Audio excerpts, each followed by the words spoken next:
Hello everyone, welcome back to my YouTube channel education hub और मैं हूं Anshul Dhiman.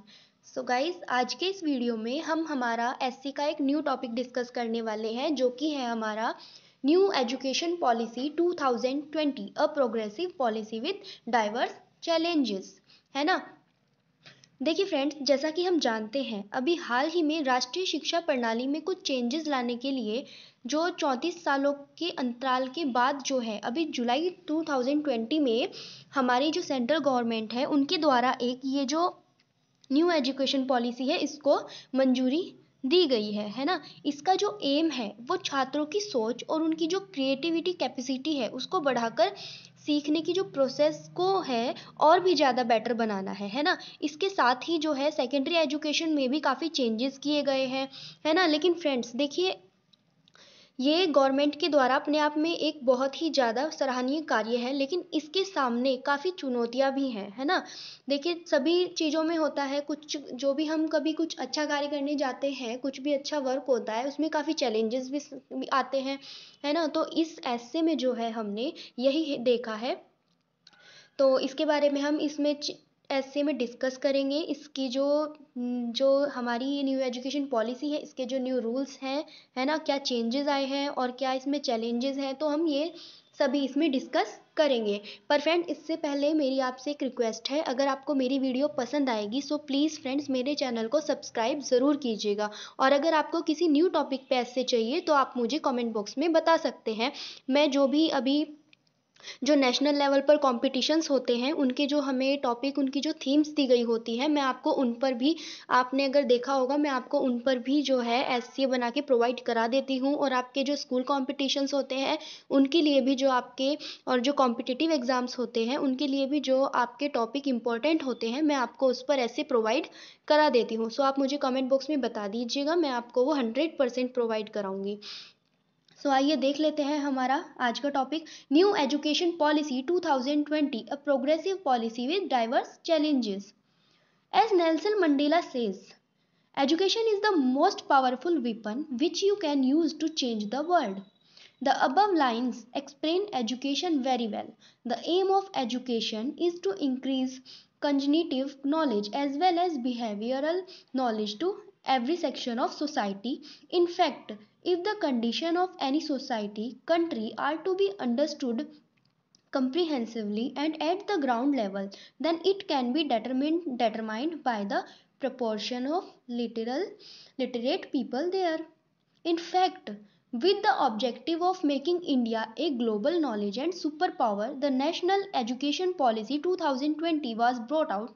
The initial objectives of this is not only to make education the basic of knowledge but also to develop intellectual and behavioural abilities. Then friends, हम हमारे जो हमारा topic होता है उसमें उससे रिलेटेड हमें कोई कोटेशन या कोई भी हमारा स्लोगन जो हमारा हमें अच्छा लगता है हम वो लिख सकते हैं। ऐसे ही मैंने भी जो है एक कोट थॉट इसमें डाल दिया है, a one new initiative action is better than 34 year of repeated action. Then हम लिखते हैं, although this is not the first time, the first time and second education policy was investigated envisaged respectively in 1968 and 1986.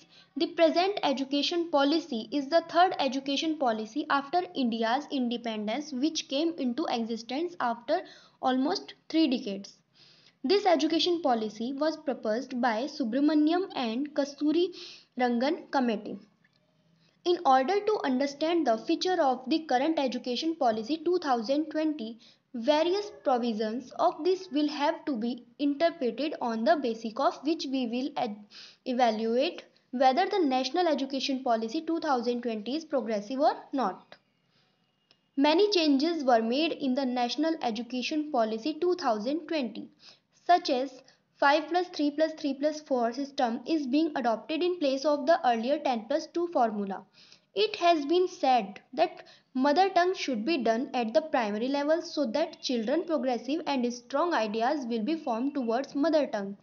The new education policy traditionally calls for replacing the Ministry of Human Resources Development, यानी कि MHRD, इसकी जो ये full form है, ministry of human resources development, with the Ministry of Education from preschool to secondary level with 100% gross enrollment ratio in school education by 2030 will be done.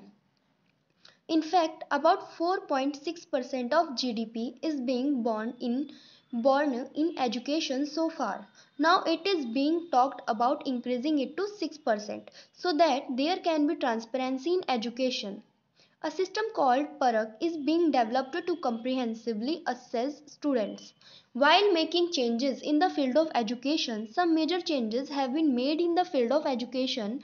Now the system used in abroad with 4-year system, that is graduate certificate, will be given on completion of 1 year, diploma on completion of 2 year, degree on completion of 3 year, and degree with employment on completion of 4 year will also be provided. HECI will be replaced in place of the current monitoring organization UGC, which will promote transparency, fairness and accountability. However, in view of the provisions of the National Education Policy 2020, many challenges are also clearly visible. First of all, the biggest problem in the new education policy is about its triangle formula on which there is a dispute in many states, especially in southern Tamil Nadu, Andhra Pradesh and Kerala, etc. Second, there remains a problems in its implementation. States like West Bengal and Tamil Nadu have said that the states have not taken consent on the draft of the policy, etc. If we look at the NEP यानी कि हम national education policy की ये जो है short form है from the perspective of socio economic and cultural aspects, then we see a very exciting and progressive vision of the future. But if we see its challenges, then there is a difficulty in its implementation. Therefore, if India has to prove the concept of New India in the era of widespread competitiveness from the perspective of 21st century, then for this NAP यानी कि New Education Policy या फिर National Education Policy will prove to be a milestone. But for this, the challenges faced in the implementation of education policy will have to be assimilated, and the center state should be creative, common and harmonious levels at their level. So guys, ये था हमारा आज का ऐसे. I hope ये आपको ज़रूर पसंद आएगा और आपके कॉम्पिटिशन्स के लिए ये ज़रूर बेनिफिशियल होगा. ये जो है हमारे जो कॉम्पिटिटिव एग्ज़ाम्स होते हैं ना, और जो हमारे यूनिवर्सिटी और कॉलेजेस में, स्कूल्स में हमारे जो कॉम्पिटिशन्स होते हैं, उन सभी के लिए ये टॉपिक बहुत इंपॉर्टेंट है. सो अगर आपको मेरी वीडियो पसंद आई है so please please please friends hit the like button और मेरे चैनल को सब्सक्राइब करना ना भूलें. आज के लिए इतना ही. Thank you so much.